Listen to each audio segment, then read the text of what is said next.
Basically কি বুলি কয় যেতিয়া পেশেন্ট এজন আহে পেশেন্ট এজন আহাৰ পিছত কয় কি মানে মোৰ দাঁতটো বহুত বিষাইছে গোটেই ৰাতি মোৰ পেইন হৈছে মেম মই শুব পৰা নাই একদম মাথা ধৰিছে যাই পেলাই ডিঙি চিঙিবিলাকো বিষাইছে মানে I don't know what to do now এতিয়া টুথ পেইন হোৱাৰ লগে লগে বেসিক্যালি আমি এক্সৰে এখন কৰি চাওঁ টুথ পেইন হোৱাৰ আপোনাৰ ভেৰাইটি অফ কজেছ আছে ভেৰাইটি অফ মানে ৰিজনছ আছে কিছুমানৰ দাঁতৰ ভিতৰত ইনফেকশ্যন হ'ব পাৰে কিছুমানৰ দাঁতটো লৰি থাকিব পাৰে XYZ you know বহুত কিছুমান মানে বহুত ভেৰাইটি অফ ৰিজনছ থাকিব so as soon as the patient comes with the tooth pain দাঁতৰ বিষ লৈ পেলাই যেতিয়া পেশেন্ট আহিব আমি লগে লগে আমি এক্সৰে লওঁ এক্সৰে লোৱাৰ লগে লগে আমি দেখিলো কি মানে বহুত বেছি ইনফেকশ্যন হৈ আছে দাঁতৰ গুৰিত ইনফেকশ্যন হৈ আছে তো সেই ইনফেকশ্যনটো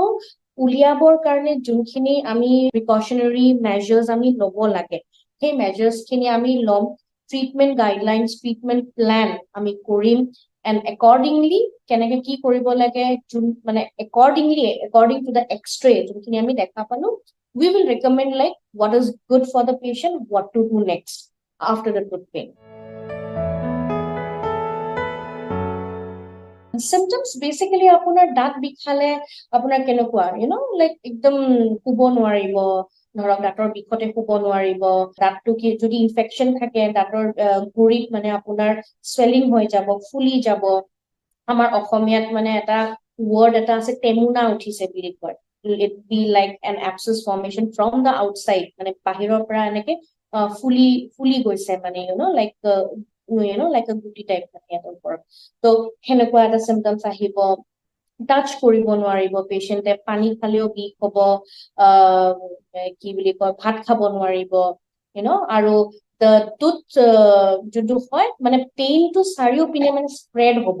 you know now তেতিয়া যেতিয়া স্প্ৰেড হৈ যায় হেতুক আমি ৰেফাৰ্ড পেইন বুলি কওঁ তাত এটা দাঁতৰ বিষে হ'ব কিন্তু মানে কি হ'ব সেই পেইনটো গুটেই চাৰিওপিনে মানে মাথাৰ ওপৰত ডিঙিলৈকে মানে স্প্ৰেড হৈ যাব then the patient won't be able to patient মানে ধৰিব নোৱাৰিব কি কোনটো দাঁতত বিষ হৈ আছে টুথ পেইনৰ ট্ৰিটমেন্ট এতিয়া ধৰক যদি দাঁতৰ বিষটো যদি এটা পাৰ্টিকুলাৰ ইনফেকশ্যনৰ কাৰণে হৈছে দেন টু উই ৰেকমেন্ড যদি দাঁতৰ কণ্ডিশনটো যদি ভালে আছে তেতিয়াহলে আমি টু ৰুট কেনেল ট্ৰিটমেন্ট আমি ৰেকমেন্ড কৰো যদি দাঁতটো ভালে আছে কণ্ডিশন আৰু যদি দাঁতটো গুটেই পোকে খাই একদম নষ্ট কৰি দিছে দাঁতটো বচাব পৰা অৱস্থাত নাই দেন উই সিম্পলি এক্সট্ৰাক্টেড দাঁতটো আমি উলিয়াই দি পেলে যেতিয়া মানে হিল হৈ যাব বস্তুখিনি যেতিয়া পোকাই আহিব দেন আমি ৰেকমেন্ড কৰো কি এইখিনি জায়গা দাঁত এটা লগাই আৰু নাইবা কিছুমান পেশেন্ট এনেকুৱা আহে যে টুথ পেইন হৈছে আমি কজ ফাইন্ড আউট কৰিব পৰা নাই and then we give them medications আমি painkillers দিও আমি antibiotics দিও because everything মানে two dimensional x-ray মানে পুতুককে ধৰিব পৰা নাযায় you know there are some infections which is like hidden যোনবিলাক মানে two dimensional x-ray আমি দেখা নাপাওঁ so হেনুকা পেশেন্টছক আমি প্ৰথমতে কওঁ কি আপুনি এইখিনি মেডিকেশনছ লওক লোৱাৰ পিছত আমি ৰেকমেন্ড কৰো যে আপুনি এটা কাম কৰক আপুনি সিটি স্ক্যান এখন কৰি আহক নাইবা আপুনি ওপিজি এখন কৰি আহক দেন এইকেইটা এক্সৰে লৈ কিনে আমি যেতিয়া চাম দেন আমি ফাৰ্দাৰ আমি প্ল্যান কৰিম কি কৰা ভাল হ'ব বহুত পেশেন্টছে মানে কয় কি হা লং কা তেল ডাল দিয়া লঙৰ তেল দি দিলো কিছুমানেতো সাধা দি দিয়ে গাঁৱৰ মানুহবিলাকে কিছুমানে তামোল ৰাখি দিয়ে এইবিলাকে আপোনাৰ কি কয় যোনটো টুথ পেইনৰ যোনটো কজ হয় এই কজ মানে সেই কজটো ঠিক নকৰিব ভিতৰত ইনফেকশ্যন যোনখিনি হৈছে সেইটো মানে কেতিয়াও আপোনাৰ ঠিক নহয় ইনফেকশ্যনৰ কাৰণে যোনটো পেইন হৈছে সেইটো পেইনটোকে ৰিলিফ কৰিব কিন্তু ভিতৰত যে কি হৈ আছে সেইটো বস্তুটো আমিতো মানে ঠিক কৰিব নোৱাৰিম হোম ৰেমেডি দিলে ঠিক আছে তো হোম ৰেমেডি আই গেছ যদি বহুত বেছি কিবা কিবি হৈছে দেন ইউ নো বহুতে লং টেল দি দিয়ে ইউ নো এইবিলাক কিছুমান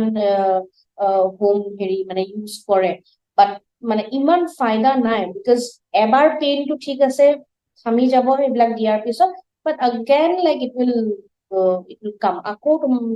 মানে আপোনাৰ বিষ আৰম্ভ হ'বই until and unless ইনফেকশ্যনটো মানে পুৰা মতে ক্লিয়াৰ নোহোৱাৰলৈকে আপোনাৰ বিষাই থাকিব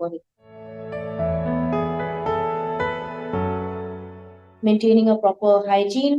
brushing techniques এইবিলাকে ultimately এইবিলাকে দাঁতৰ গুৰিত যদি খানা চানা সোমাই আছে, ইউ ব্ৰাছ ইট প্ৰপাৰলি, ভালকে ব্ৰাছ কৰক, ভালকে ফ্লচিং কৰক, ভালকে ডক্টৰৰ তাত ৰেগুলাৰ ভিজিট কৰক, য'ত কেভিটি আছে কিবা আছে গোটেই কেভিটিটো ডিপ নোহোৱাৰ লৈকে মানে তাৰ আগে আগে ডক্টৰৰ তাতে আহক, দেখা কি স্যাৰ মেম মোৰ ইয়াতে কেভিটি হৈছে, এইটো কেভিটিটো ভিতৰত নাযাওঁতে আপুনি মোক ফিলিং কৰি দিয়ক। দাঁতৰ মাজত যদি গেপছ আছে কিবা আছে সেইবিলাক আপোনালোকে ডক্টৰ তাত আহি পেলাই ফিল আপ কৰি লওক। এনেকুৱা ধৰণৰ প্ৰিকশ্যন মেজাৰ, মানে আল্টিমেটলি ঘূৰি পকি কথাটো এইটোৱে যে 6 মাহ 1 বছৰৰ টাইম পিৰিয়ডত একবাৰ হলেও ডেন্টিষ্টক ভিজিট কৰক, ডেন্টিষ্টে চাই দিব কি প্ৰব্লেম আছে কি প্ৰব্লেম নাই, একৰ্ডিংলি যেনেকে ডক্টৰে কয় সেনেকে আপোনালোকে কৰিলে টুথ পেইন এনেও নহয় তেনেও নহয়। কিন্তু লাইক ইণ্ডিয়ান ছচাইটি আমাৰ যেতিয়ালৈকে দাঁতৰ বিষ নহয় তেতিয়ালৈকে মানে ডেন্টিষ্টৰ তাত এনেও নাই কি মোৰ দাঁতটো ভালে আছে, মোৰ বিষোৱা নাই। যেতিয়া বিষাব তেতিয়াহে আমাৰ ওচৰলৈ আহে, বাট আই থিংক সেইটো বহুত দেৰি হৈ যায়। তাৰ আগে আগে প্ৰিকশ্যনৰী মেজাৰ যদি লয় তেতিয়া আপোনাৰ পইচাও বাচিলে, টাইম বাচিলে, বিষ নহলে, কাৰণ দাঁতৰ বিষ বহুত বেছি বেয়া, বহুত বেয়া। দাঁতৰ বিষটো সাংঘাতিক হয়। তো সেইকাৰণে লাইক সেইটো নোহোৱাৰ আগতে ইটছ বেটাৰ কি ইউ কাম টু ইয়ৰ ডেন্টিষ্টৰ ওচৰত আহক, কি কি প্ৰব্লেম আছে মুখখনত আপোনালোকে ডেন্টিষ্টক কওক যে মোক চাই দিয়ক, and then everything will be fine.